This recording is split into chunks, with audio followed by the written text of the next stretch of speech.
I simply assert that we have other reliability assets available to us that could be quite useful in certain contexts. And if anyone disagree? And so if we have other assets that can and should be exploited in certain situations, why not have a disciplined way of doing it? It's one of the nice things Critical Chain taught us. So a couple examples. Wonder if any of you, fellow PMs out there, been in a situation where scope is pretty well defined, pretty hard and fixed. Schedule's already compressed aggressively. You can't really hope to squeeze more out of it, even with all the 50-50 estimates that you might already have done. So if I don't have a budget buffer, I'm at high risk of failure. Agreed? The most, I guess, well-known program that I think of when I think of this is the Apollo program. I started my career at NASA, and I had the honor of working with some guys back in the 90s who were still, Apollo veterans. And you talk to them, about how they pulled it off, and most of them will tell you, well, actually, a question here before I tell you. Who thinks the Apollo program was a success? Just me? Send man to the moon and return him home safely by the end of the decade? He didn't talk about the budget, right? Kennedy didn't talk about the budget that was involved. Amen, brother. He did not. So I was teeing up my next question. So it's like you're my plant. Oh, sorry. Perfect. So anybody know what the budget performance was of the Apollo program? Their best estimates were doubled and then doubled again before they put a commitment in. And that's after all of the task level safeties that were probably all buried in there at every level. And they basically quadrupled it. And that was the budget amount that was approved. Pretty lavish budget. And the actual cost at completion was double that. So now how many of you who raised your hand before think that was a success? I'm going to keep my hand up, so I'm still, I paid for part of that, or my dad did. I was like 1 year old. But I would still consider that a success. So by the way, a quick side note, isn't that interesting that I could be that badly outside of my planning constraints and still consider it a success? We're all taught in PM space that there's a binary definition of success-failure when we don't really talk about what the stakeholders perceive as valuable, always. I perceive the Apollo program as valuable regardless of the budget overrun. Others may disagree, right? Either way, we have to, in this case, we had to have a very ample budget buffer to make that program work. If we had not come forward with double the budget, we would never have made it. Not by the end of the decade, anyway, for sure. Okay. And oh, by the way, it can sometimes be more valuable to add or change scope than to finish early. Another difference between project space and operation space, in not only my view, but many people's views, is once you've kicked an operation into gear, it's very hard to correct course midstream, without like shutting down the factory or something, right? Whereas in project space, changes that occur to the value that you expect to deliver can cause you to assess whether a scope change or other baseline changes is in order. So again, in the Agile Scrum world, sometimes you need to change course if you really hope to get to the goal line, right?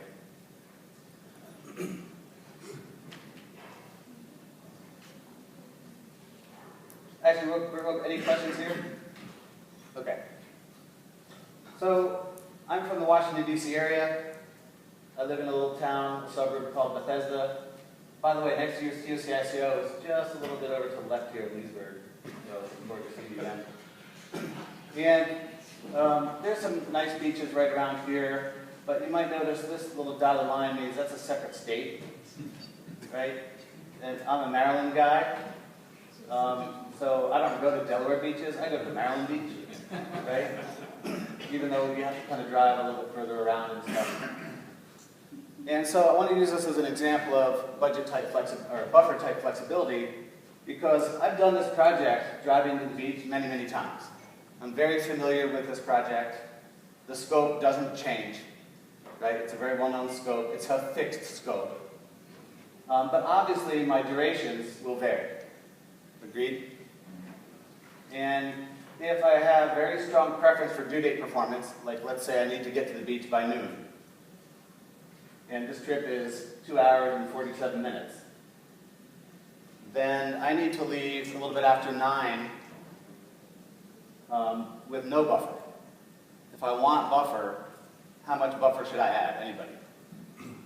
There's no right answer, right? Just how much would you add? You have to be there by noon. When would you leave the house? Are you taking your wife with you? Yes, well, luckily my wife is a good traveler. Not many stops. No small children, no diapers. Well, not if you. We don't get car sick. If you're going to pick up, $1 million at the Ocean City at the sea, if you're there at 12 o'clock, I guess it will influence the consequence of your actions, the impact, the size of the buffer. Great example. In that case, if there's $1 million waiting for me, but it disappears at noon, Yep. I'm going to show up last week, right? So some examples from my real life is one day I was going down with my son, teenage boy, and he said, "When do you think we'll get there?" I said, "I'm planning to leave so that we can arrive by noon." And he said, "Okay, that sounds great." So we did. And in my mind, I'm thinking, well, there's this bridge here that sometimes could be a bottleneck, right? Let's say there's a lot of resource contention, where we don't have any staggering approach to resolve it. You can't see it on this map, but the alternative to crossing this bridge is to go way up here and then way back down, which would cost you at least an hour and a half, maybe more. So we'll tolerate delays on the bridge, even bad ones, to avoid going to that really longer route. So anyone that's done this project many times understands the risk that comes here in this part of the project. And so I'm already thinking, if there's any delays, especially on the bridge, I might not make it by noon. But if I make it by 1, is that a disaster? Still plenty of beautiful day left on the beach day, right? How about 2? Think to yourself, like, I don't know if any of you are beach people. If you arrive at 2 p.m. on a beach day, is that a failure? I have pretty fair skin. I can't tolerate the sun very well. Might be better for me to arrive late. What about 3? At some point, it's a failure, right? But I've got some flex in there. I basically allowed a scope buffer to be introduced. That I would give up some value out of my beach day because it's not that valuable to me. What I failed to do is ask my son whether it's valuable to him. And we did get late. We were delayed badly on this bridge, there was an accident or something. And not only did he really want to get to the beach by noon, but there was a surfing competition that started at noon that he was going to miss if we were severely late. So that project stakeholder was severely disappointed in project performance that day, right?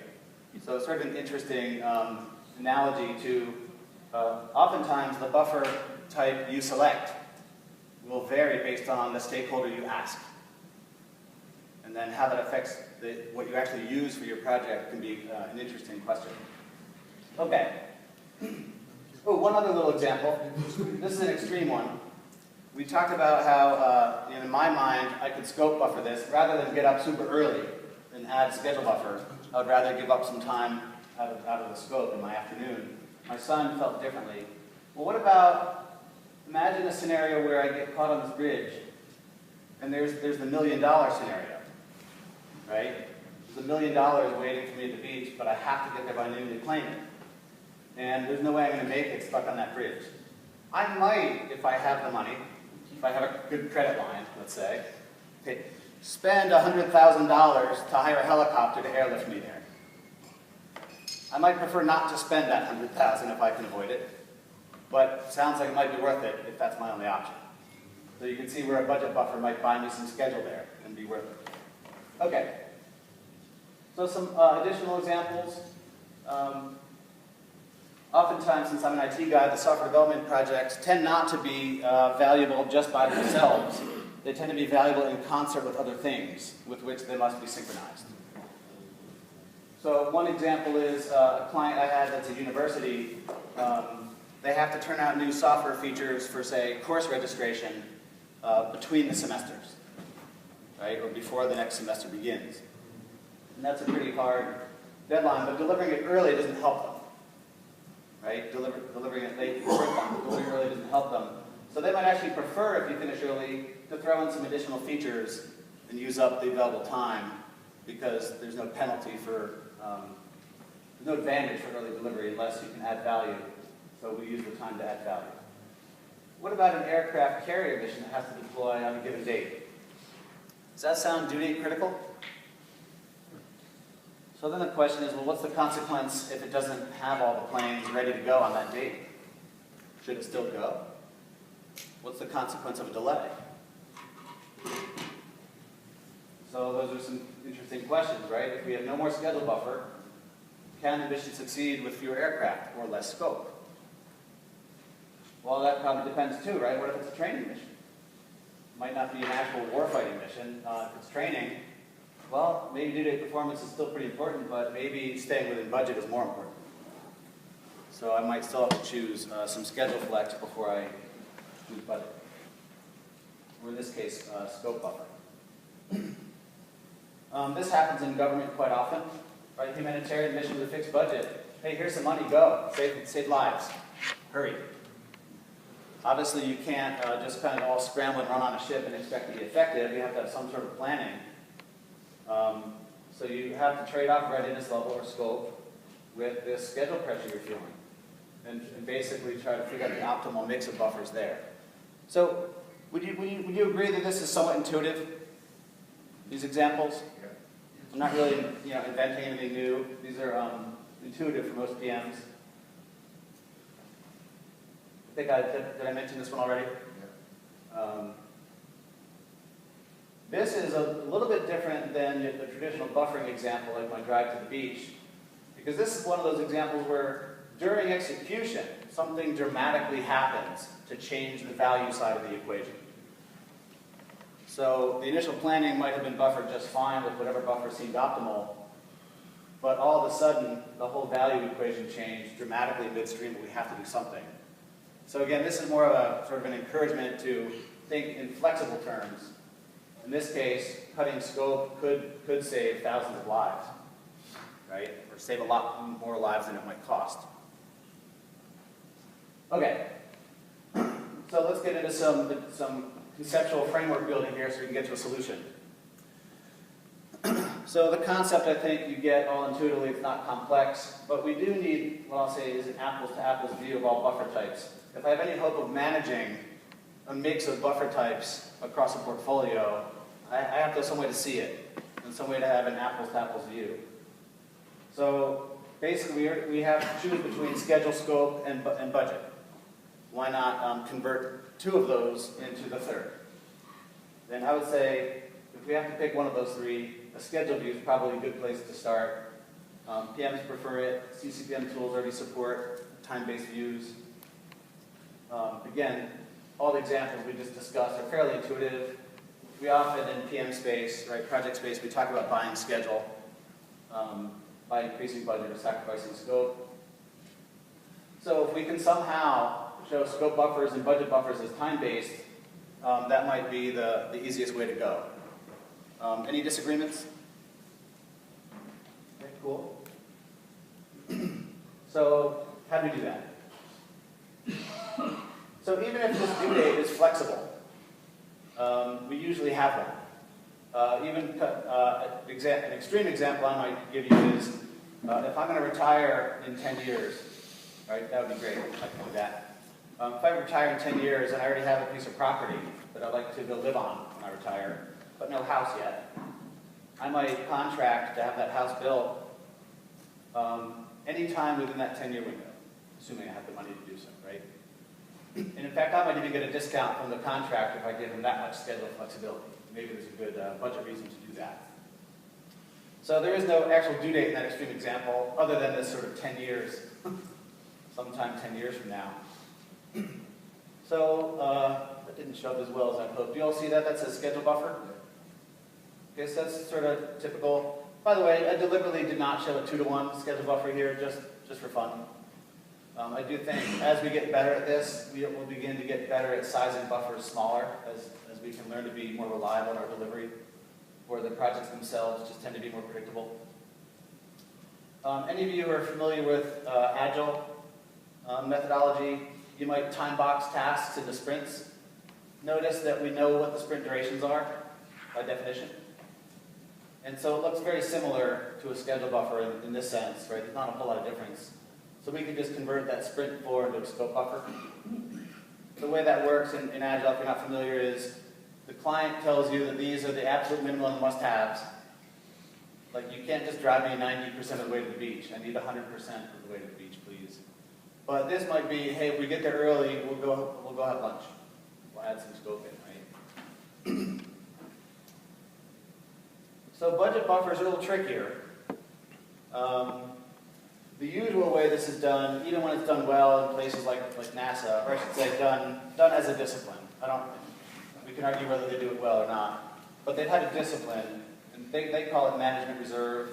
That's a common term I've heard out there that you might be familiar with. Contingency is sometimes mentioned in PMI literature. And the notion is some amount of money might be useful to throw at problems as they arise, but you don't really hear much discussion about discipline. It sort of feels like that cartoon, right? It's just sort of throwing money at the problem, and hopefully we'll have enough. In the case of NASA, they have a rule that says any complex human spaceflight program must have a 15% management reserve, or that means budget buffer. Now, we just mentioned an example from the early days where they doubled the estimate, doubled it again, and then came in double above that. So does a 15% budget buffer sound like a good buffer size for them? I think they kind of made it up, right? It's like we probably couldn't get away with asking for more, so we'll settle at 15%. So after thinking about this and trying some concepts in practice, I wanted to convert this to something more disciplined. And it occurred to me that the way it works is as long as task 3 is done before my money runs out, I'm good. So this is more of a finish-to-finish dependency here. Again, the assumption is we've already compressed the schedule as much as we can justify, even with the best, most aggressive but possible estimating we can do. By the way, anyone ever been in that scenario? Nobody? Again, the NASA Apollo program is kind of a good one where it's a really aggressive compressed schedule. But obviously they didn't know anything about critical chain in the 60s. So a lot of times you hear about this kind of project with like building facilities for the Olympics. Right? We all have seen what's happened recently. You might not get a chance to start when you would prefer to start. And by the time you are funded and approved to start, you are in a very seriously compressed situation where maybe not even the best critical chain schedule can help you. You're going to have some sort of protection from failure. So then the question is, how is it that I show, this is time, right? How is it that this makes sense. I think this probably makes intuitive sense. How is it that I can show this as time? Has anyone ever converted dollars to time? Sir? Isn't there an opportunity, and I don't know if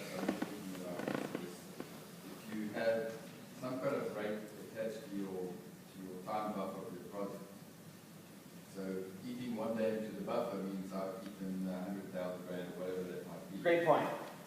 So if you use the typical scenario, which sounds like you're bringing up, where we have a schedule buffered project, maybe we're doing critical chain and everything's going perfect. But that schedule buffer, as we consume it, we have a marching army that we're paying for. Every day that we go into that buffer is also cost. So I would argue that that's not actually a budget buffer. That's just the baseline budget to separate budget from schedule. But it's an interesting point because what happens if we're late? Let's say we have a 6-month project, 3 months of schedule buffer, but 9 months of budget. What if I go into month 10? Well, now I've got to find double buffers from somewhere, right, in that case. In the case of building my house in the woods in 10 years, having that extra schedule might cost nothing, because I'm not paying for that marching army, right? That might be a rare example, but I think we should still look for them when they exist. So what I'm talking about is, again, right here, this is as tight as it gets. I have no wiggle room at all, no flex. If I show a shorter schedule, it's only by accepting a whole lot more risk, which I don't like. And so if I accept a whole lot more risk, that just means I need a bigger buffer. So basically this is a little bit different than the burn rate issue you were discussing. This is basically saying, if I spend the money, what will it buy me in acceleration? So it's like the helicopter on the bridge, right? That goes beyond my burn rate of whatever my car costs to operate. So that requires, we'll get into some details on some of the tricks and challenges with that. But again, would anyone disagree that we now have at least identified all 3 buffer types, and when useful to our customers or to our project success chances, that they are potential reliability assets that should be examined and exploited where we can? That was a long question. No disagreement? Again, since I'm an IT guy, and there might be some Agile guys in the room, in fact, anybody Agile practitioners? If there's no one, I can skip past this more quickly.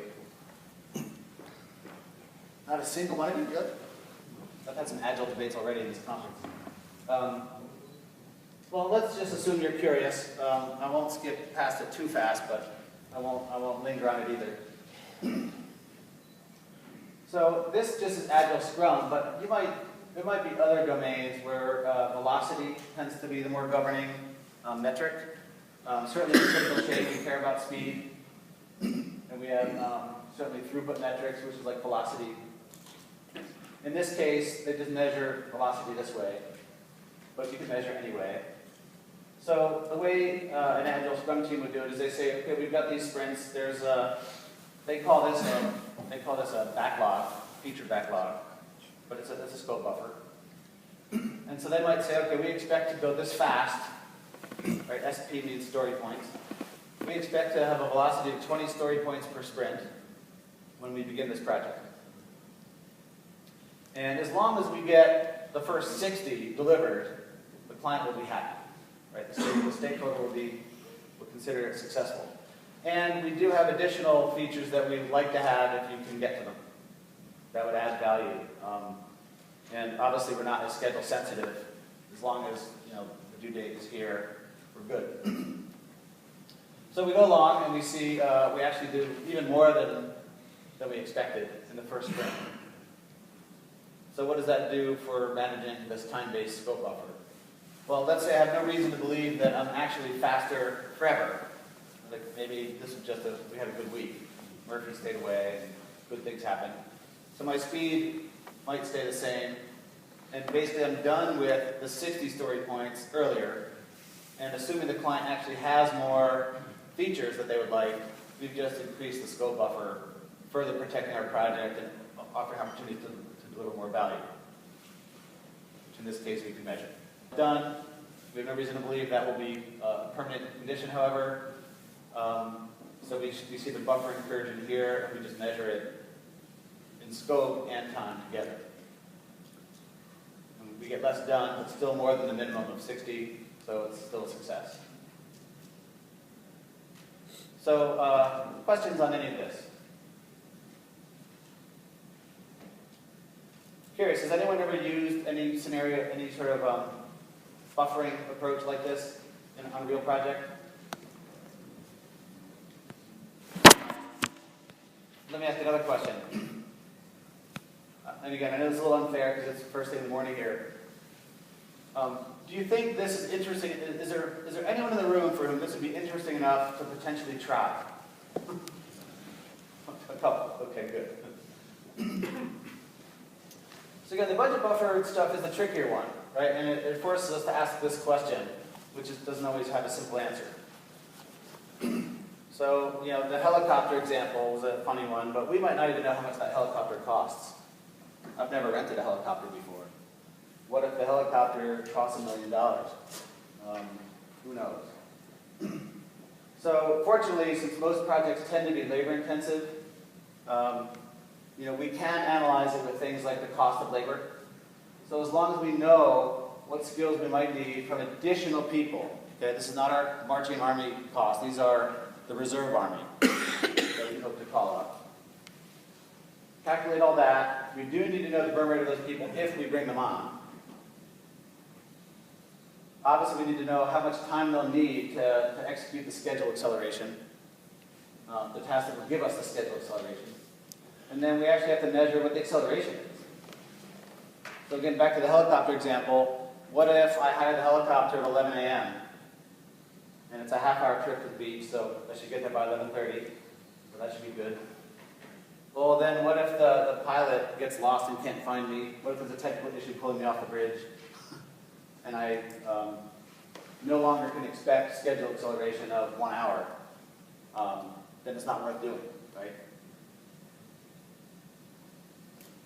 So questions about any of this stuff?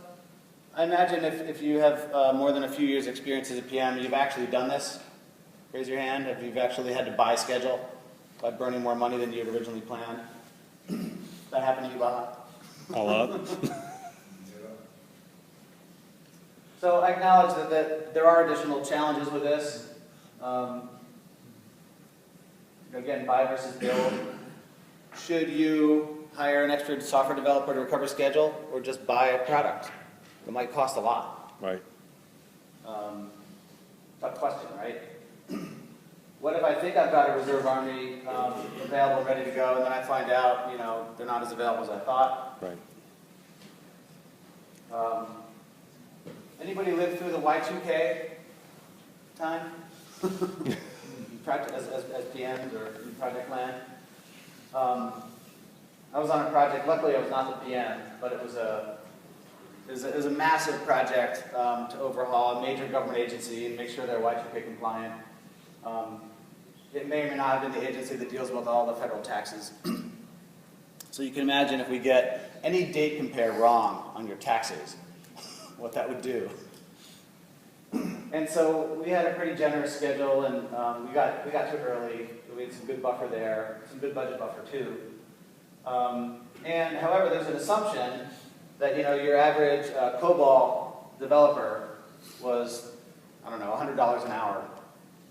And by the time things got late and we really needed the schedule acceleration and we decided to pull the trigger and spend the money, the average COBOL developer was closer to $200 an hour because everybody else was going after them too.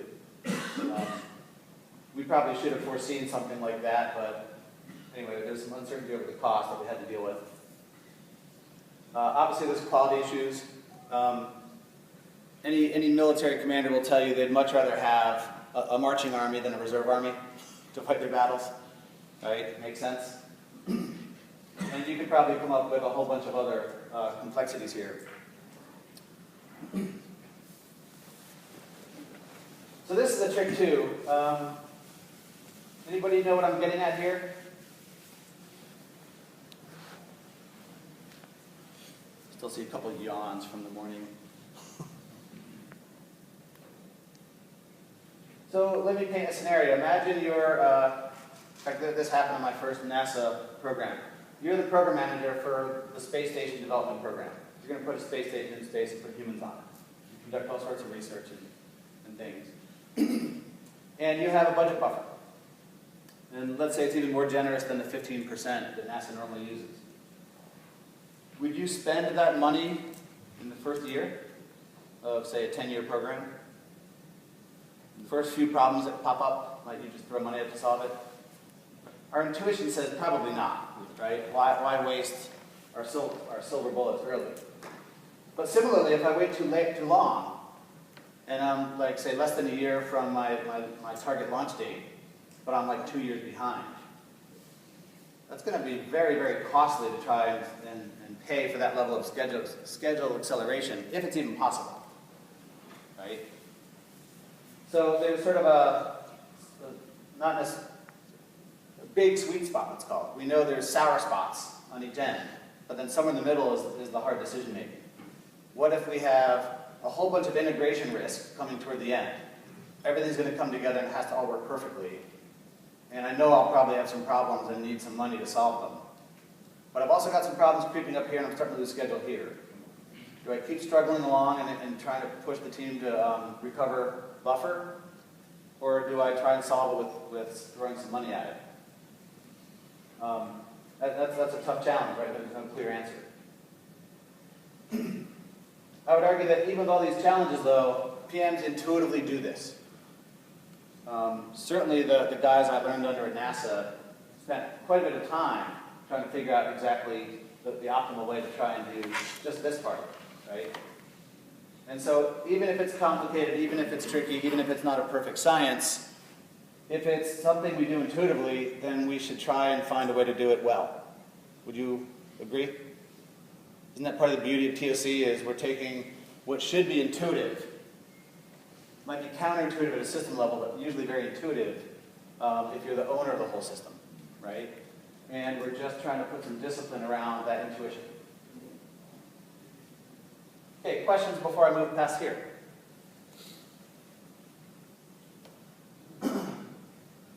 So, if you're familiar with critical change, you've seen this type of fever chart before.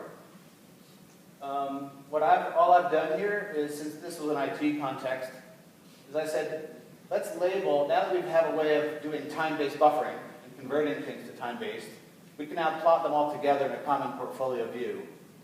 And then it might be useful for the PMO director or portfolio manager to know whether, like, S means schedule buffered. Because this is IT, we just gave the letter A to scope buffered. And then B, obviously, budget buffer. And so it presented some interesting options for the portfolio manager to think, well, I've got some concerns up here, obviously.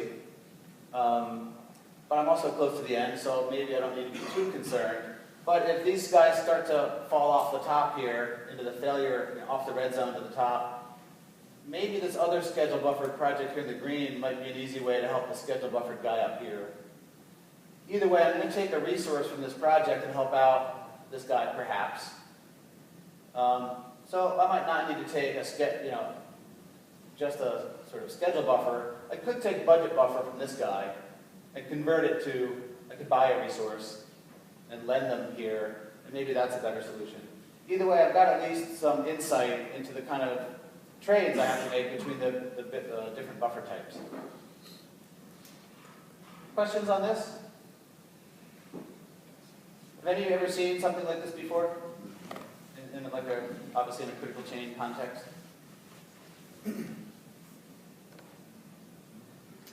So some initial experience to share that now that we've had a chance to try some of this. So recently we have been engaged with this organization, quite a few projects going on. Obviously they have to trim these down a bit and stagger them better, but we'll get them there. Either way, they had a single project that called for multiple buffer types, and I want to walk you through the scenario because I think it might be useful and instructive. They started off with, when I say a major software rewrite, it's probably the biggest software rewrite this organization had ever undertaken. Is the system that manages all employee records for all state government employees across the whole state. Obviously it manages like termination processes of people and things that are governed by law, highly regulated. So quite complex software, very, very visible if you mess it up, right? Lots of negative consequences if you mess it up. And the scope was actually very well known because these types of systems have existed for quite some time, and there are quite a few experts in the processes that they're there to support and the laws that they must comply with. It was much easier to get a fixed scope here than a lot of software environments. Okay. So they are under pretty severe schedule pressure to get it done within a certain period of time.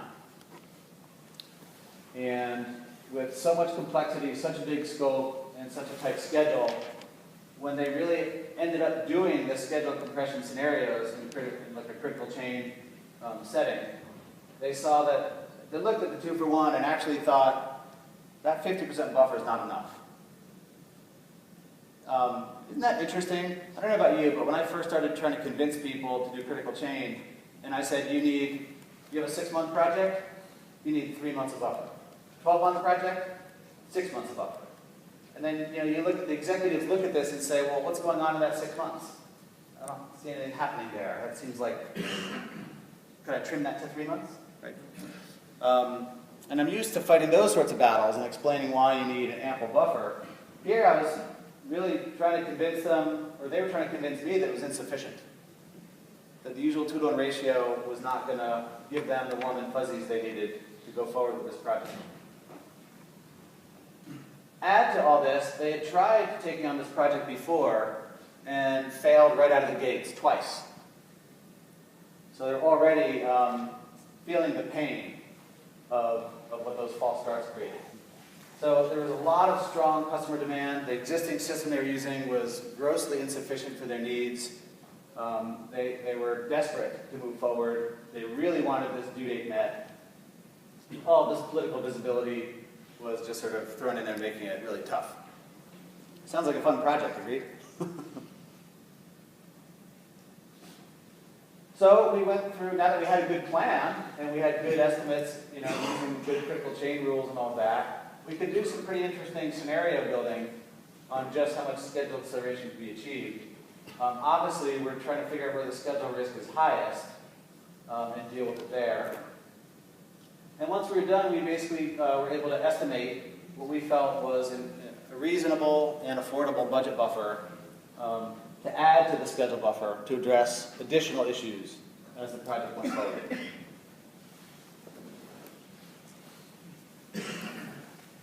Oh, by the way, there were some fiscal cycle issues. Anyone that's dealt with government or any big bureaucracy knows there's a budget cycle, and you might not be able to get next year's budget approved. So if you have a 2-year project, you might get funded for the first year, and who knows about the second year and some other funny things there. So then there was this other thing saying, well, given that we've buffered this pretty generously, right? We've done the 2-to-1 schedule buffer. We've added some budget buffer. What if things go well? Obviously, one of the beauties of budget buffers is if I don't have to spend the money, I won't. If I don't have to hire the helicopter, that's just money stays in my pocket. And so we had some conversations, again, trying to align buffer types with their actual needs. And we basically said, okay, well, you have some phase 2 scope that you've already identified that we're going to get to in a year, maybe 2. What if we just began executing phase 2 if all went well? And they said, yeah, that's what we would like to do. By the way, has anyone ever tried that trick in critical chain? You've got a schedule buffer, and the customer says, well, 12-month project, 6-month buffer. If all goes well, I might want to do something with that 6 months. Has anyone ever had that conversation? A couple of you? So there's some pros and cons with that. We do agree, sir, since you're nodding your head? So we'll get into the pros and cons, but I want to make sure the conceptual representation is clear. So in this particular case, the client, let's say, had, obviously it was a much longer plan than this. They did have a 2-to-1 buffer, so ignore the fact that this is not a 2-to-1 as shown. And basically they said, well, in addition to the buffer we have, we'd like to convert the schedule buffer to a scope buffer, and then add this budget buffer as well.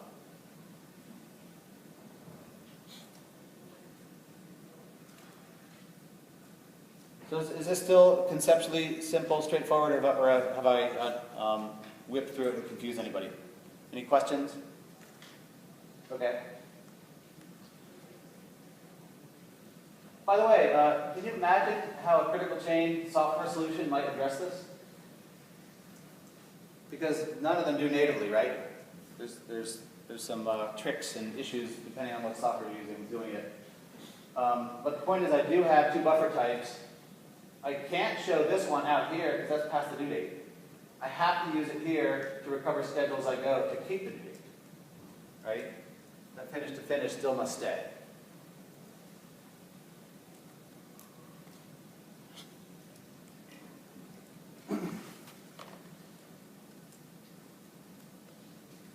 So this same client said, okay, that's great for one project. Obviously, we have a whole portfolio, and we have some problems that we'd like Critical Chain to help us solve. And we like this buffer type flexibility stuff, so okay, let's go try it. We do have this issue I just mentioned. Some software packages, if you're familiar with them, calculate the buffer for you, and you almost don't even have an option to size it differently. And you can't really stick a finish-to-finish buffer like I showed on the last slide. They don't even let you do that. So there's sometimes you have to actually add a task and call it buffer. And then obviously there's some issues with the software and how to manage that. There are some Critical Chain solutions. Franz, I saw you just showed up. So the one you have used, Lynx, does this. Let me go back. Lynx does support this finish-to-finish thing with managing buffers, which is kind of interesting. So yeah, different tools, that's sort of different ways of going about it. But there's generally some pretty good workarounds and things you can do. Conrad, I think yesterday you said how you're a big fan of low-cost, simple software solutions. So it might not always do all the things you want, tie your shoes for you like you wish, but there's usually a way to handle it. By the way, a couple of software vendors that have taken note of this have started putting it in their future feature, their planned feature list for the next few months, or possibly could take a year. So you might start seeing this come out in some tools. Okay, so back to this scenario. We want to do the whole portfolio. We know we have some software support issues, but we can work through those. At least we think we can. I wish next year maybe I'll report reliability outcomes year to date. So it's still too soon to really say our reliability went from 90% to 95, or since they were not Critical Chain at all, the reliability rate was more like 60 to 70. So we could say we took them to some higher reliability level. We'll see how that goes. Obviously, we have some key questions and challenges. So let's throw this one out. So, sir, your name again?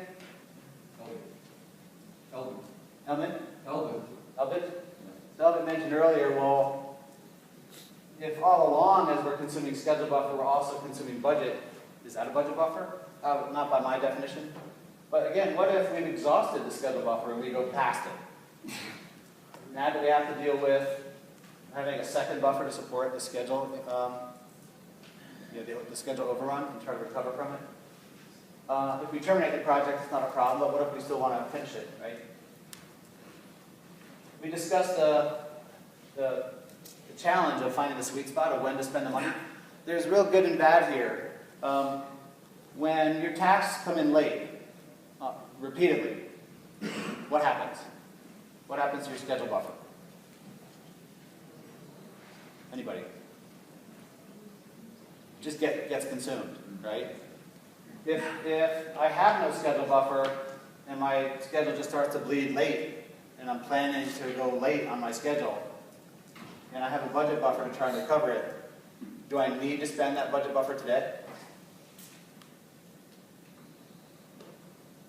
I can choose when to spend that. I can choose whether to spend it and when, which makes it a pretty interesting and powerful tool. In fact, if you think about it, I can imagine quite a few traditionally schedule buffered projects that I might just buffer with budget.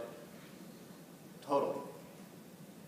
Right? Because I at least have more control over whether to recover schedule as I go.